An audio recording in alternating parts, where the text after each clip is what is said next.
근데 이걸 타인의 의지에 의해서 동의 없이 공개당한 것이기 때문에 이게 공개적인 사과를 지금 김지은 씨가 요구하고 있는 상황인데 이 상황은 좀 너무 나가는 것 같아요. 양쪽 다 너무 나가는 측면이 있는 것 같고 다만 제가 이 과정에서 제일 허탈했던 건 이번에도 우리가 포기할 게 하나 늘었구나. 이번 대선에서. 품격 있는 영부인에 대한 기대는 하나 접어야 될지 모르겠구나. 이제 이게 시사특공대. 뭐 이거 이미 방송하기 전부터 계속 화제가 됐던 부분이고 지난 주말에 방송이 있었습니다. 일단 시청 소감부터 박유미 기자님부터. 네, 저는 쌍방이라고 봤어요. 농단이기에는 뭐 아직 국정을 맡은 입장도 아니고 실질적인 직책이 있는 것도 아니고 김건희 씨가 최근에 보여준 여러 가지 행보나 인생 여정을 보면 본인이 가지고 있는 자아 효능감이 되게 높은 사람이잖아요. 네. 내가 생각하는 나의 롤이 되게 큰 사람이라 실제로 본인이 가지고 있었던 결정 권한보다 훨씬 더 존재감을 부각해서 얘기할 수 있었다고 봐요. 그래서 국정농단까지 가는 건 다소 좀 과장된 표현 같은데 농단 상비군은 맞는 것 같아요.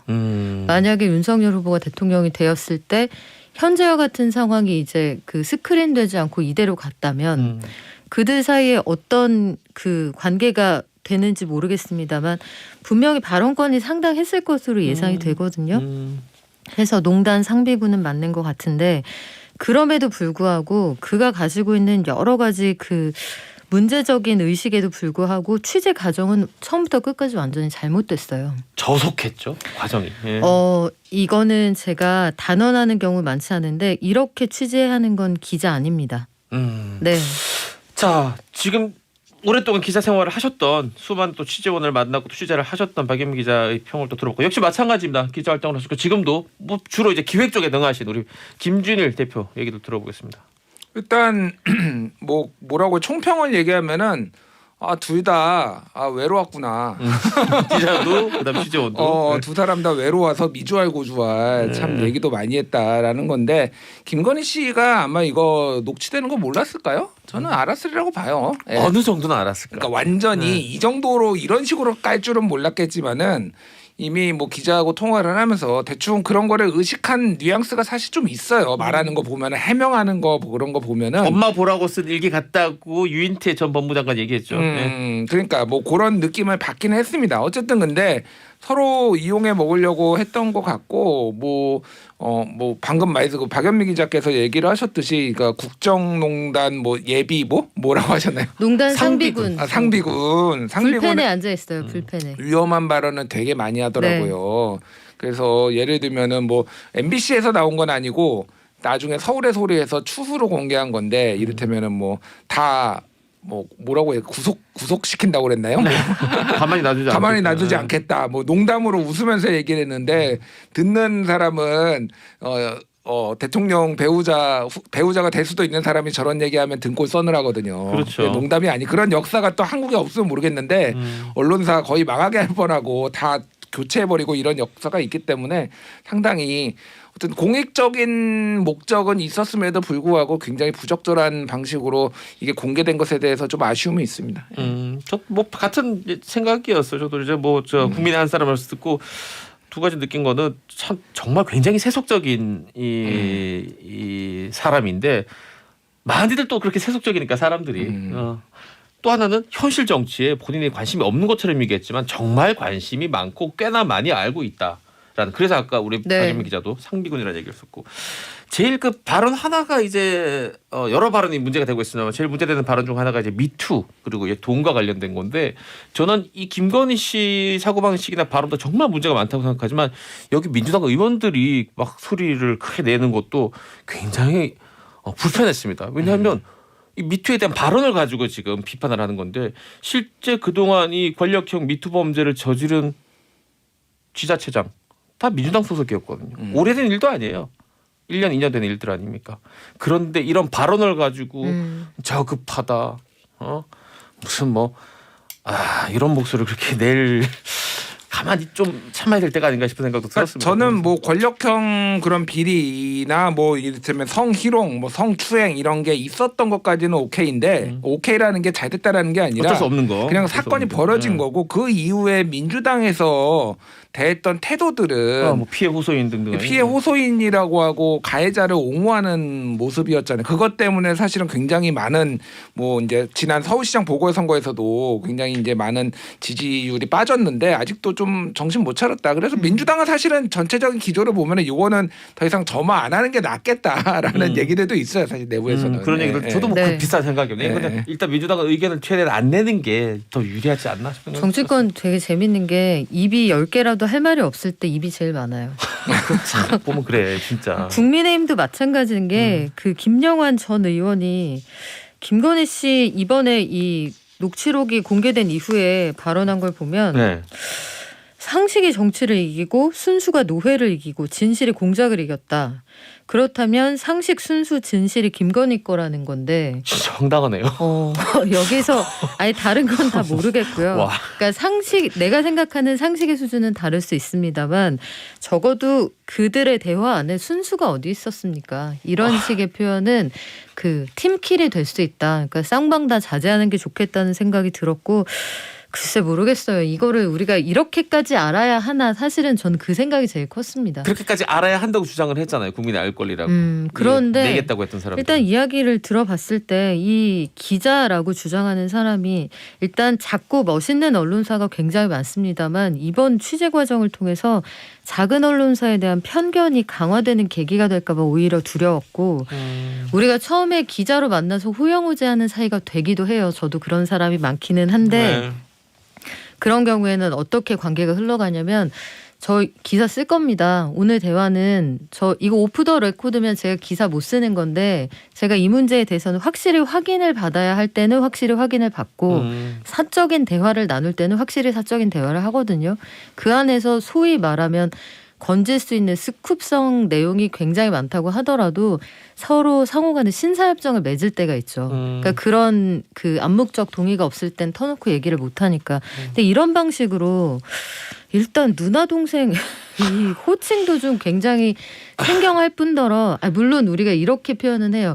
여의도 그 취재를 할 때는 국회의원들한테 관행적으로 기자들이 선배라고 부르거든요. 뭐 형 동생 하는 경우도 있긴 합니다만 그게 일단 일반적이지 않고 녹음을 상대방의 동의 없이 해서 그걸 100번 양보해서 본인이 기사를 쓴 것도 아니고 넘기는 일은 없어요. 투스한다고 보통 표현하죠. 굉장히 드문 일인 건 분명하고 그래서 이 기자들이 이 사안을 어떻게 봤는지 모르겠는데 저는 지금 이제 현직은 아닙니다만 굉장히 그 좀 자괴감을 느꼈달까? 모든 기자들이 절대 이렇게 취재하지 않습니다. 네, 김JA라는 아이디 쓰시는 우리 특공대원도 한국 언론에 대해서 논할 때 이 사건으로 신뢰할 믿음이 없다는 대표적인 사례가 될 겁니다라는 얘기를 해주셨는데, 자 이제 뭐 그 이 취재 방식 그리고 내는 방식에 대해서는 저희가 좀 비판적인 이야기를 충분히 한 것 같으니까 그 발언 중에 지금 인물이 또 등장을 했는데 참 논란도 많았고 입장도 또 많이 다릅니다. 이분에 대해서 안희정 전 충남지사가 다시 또 등장했는데 김건희 씨는 뭐 윤석열 후보 본인 입은 아닙니다만 저랑 저의 아저씨는 이라고 묶어서 표현했어요. 아마 그렇게 생각하시는 것 같아요. 우리 부부는 안희정 씨에 대한 동정을 갖고 있다. 불쌍하다고 생각한다.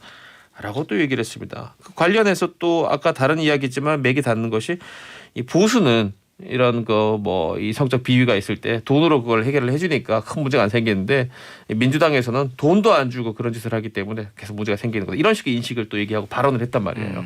요 부분 제일 문제가 되는 게 요 발언들인데 어떻게?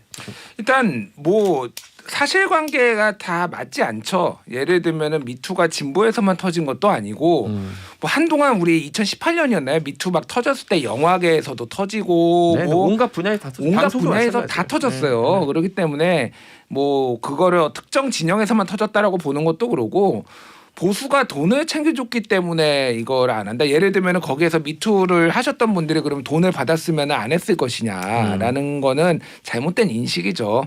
그래서 예전에 하도 사실은 그 정권을 잡았을 때 그 잡은 정당에서 성추행 사건이 많이 벌어져요, 사실. 그렇기 때문에 좀 상대적으로 이미 많이 한번 털고 갔다. 뭐 털고 갔다고 해야 되나? 보수 쪽에서 많이 워낙 나와가지고 상대적으로 덜 나왔을 수도 있고요. 그리고 저는 김건희 씨의 이 인식에 대해서는 절대 안희정이 불쌍하다 뭐 이런 거에 대해서는 동의하지 않지만은 사인 간의 대화에서 이렇게 생각하시는 분도 있거든요.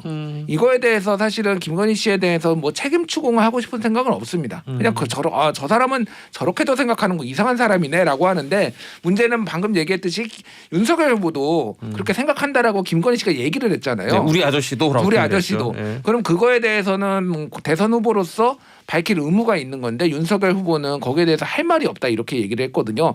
찬성한다 아니다 반대한다 틀렸다 뭐 이런 식으로 명확하게 입장을 밝혀야 돼 이거에 대해서. 근데 할 말이 없다라고 뭉개고 지나갈 수준은 아니다라고 봅니다. 네. 자, 이 안희정에 대한 어떤 평가 그리고 이 미투와 관련된 인식 요거는 어떻게 들으셨습니까, 박예민 기자? 일단 가치관이 놀랍기는 했어요. 권력형 성범죄에 대한 옹호. 이게 이제 이분이 가지고 있는 기본적인 가치관이라는 게 놀라웠습니다만 이게 사실 사인 간의 대화거든요. 그러니까 우리도 마음속으로 누가 좋거나 누가 싫을 수 있잖아요. 근데 이걸 타인의 의지에 의해서 동의 없이 공개당한 것이기 때문에 이게 공개적인 사과를 지금 김지은 씨가 요구하고 있는 상황인데 이 상황은 좀 너무 나가는 것 같아요. 양쪽 다 너무 나가는 측면이 있는 것 같고 다만 제가 이 과정에서 제일 허탈했던 건 이번에도 우리가 포기할 게 하나 늘었구나. 이번 대선에서. 품격 있는 영부인에 대한 기대는 하나 접어야 될지 모르겠구나. 이분이 영부인이 될 거라는 게 아니라 후보군이잖아요. 네. 굉장히 유력한 후보 둘 중에 한 분의 부인인데 사실 영부인의 역할을 크다고 보면 크고 작다고 보면 작거든요. 하지만 이희호 여사처럼 사회활동을 굉장히 적극적으로 하셨던 분들이 계세요. 그러니까 본인이 스스로 아주 그 투쟁적인 사회활동가이기도 하셨는데 적어도 이번 대선 이후에 우리가 그런 영부인을 기대하기는 어렵겠구나 그런 생각이 들었습니다. 자, 또 다른 얘기 해보겠습니다. 지금 이런 식으로 어떤 그 우리가 지금 본질적인 얘기를 한 거예요. 이런 보도가 나오게 되기 그 과정에 대한 이야기도 저희가 나눴고 그리고 그 이 말 속에 있었던 어떤 그분의 어떤 사상이라든지 가치관이라든지 그 말 자체에 대한 얘기도 나눴는데 이제 그 여파에 대해서 좀 얘기를 해보도록 하겠습니다. 의외로 이 방송 나고 나니까 오히려 김건희 씨에 대한 호감도가 올랐다는 반응이고 커뮤니티에서 실제로 댓글 수라든지 좋아요 수라든지 그다음에 심지어 무슨 팬클럽 회원 수 폭증이라든지 이런 걸 보면 정말로 그 숫자들이 오히려 호의적인 쪽으로 많이 올라가는 것들이 눈으로 보이는데 이런 건 어떻게 봐야 될까요? 어제 그 열린민주당 김성회 대변인이 방송에 나와서 이거에 대해서 정확하게 멘트를 했는데 제 마음하고 제 생각하고 비슷하더라고요. 그 신창원 씨도 잡혔을 때 굉장히 팬들이 갑자기 급증했다. 네. 이때 뭐 블레임 룩이라고 부르는 그 옷에 대해서도 제가 범죄자라고 얘기를 하는 건 아니고 뭔가 이런 돋보이는 좀 센 발언들 아니면 이런 센 사람으로 보이는 사람이 이렇게 나왔을 때 순간적으로 이렇게 어떤 그거에 공감하는 사람들이 있는데 이게 지속 가능성이 있느냐. 그러니까 소위 말해서 이제 걸크러쉬 찐언니 느낌이 나거든요. 약간 동생도 막 챙겨주고 105만 원 주면서 아 이거 안 받으면 나 이상한 사람 만드는 거야. 뭐 이렇게 뭔가 막 형제 같은 뭐 이런 것들 보여주고 그런 거에 호감을 느낄 수도 있죠. 근데 이게 지속 가능한 호감도냐. 당장 이제 사기 혐의로 재판받아 이제 수사 들어가거든요. 그 이제 그 허위 경력 위조 그거는 그 공소시효가 10년이기 때문에 해당이 되고 이미 고발이 들어갔어요. 그런 거가 막 진행될 때도 막 이렇게 환호할 수 있을 것이냐 저는 그게 이제 의문이죠. 예. 박예민 씨 어떻게 봤습니까? 저는 요것도 일종의 길티 플레저가 아닐까 생각했습니다. 뭔가 이렇게 하면 안 된다는 그러니까 규범에 약간 어긋나는 것 같지만 사람들이 세속적으로 주고받는 말을 굉장히 우리랑 딴 세상에서 살 것만 같은 어찌 보면 가장 권력의 정점에 설지도 모르는 사람의 부인이 얘기해 줬을 때 이게 옳지 않다고 생각하지만 일견 통쾌한 부분이 있거든요. 이게 마치 굉장히 고상한 사람이 어느 순간 화가 났을 때 욕을 한번 시원하게 해줬을 때 거기서 느끼는 청량함 이런 게 있어요. 하지만 그게 옳지 않고 그게 지속될 수 없죠. 그리고 결과적으로는 그게 부메랑이 돼서 돌아올 수 있는데 이런 것들의 쾌감을 느낄 만큼 우리가 쾌감을 느낄 때가 없다는 거예요. 즉 현실 정치가 그만큼 답답하다는 거고 이거는 양대 후보들이 다 대우각성해야 되는 부분인 게 지금 정치에 대한 효능감이 그만큼 떨어지니까 네. 누가 시원하게 굉장히 그 우리가 입 밖으로 발설하기 어려운 걸 얘기해 줬을 때 느끼는 그 쾌감에 사람들이 기분이 좋아졌다 나빠졌다 한다는 게 저는 이것도 허탈했어요 사실.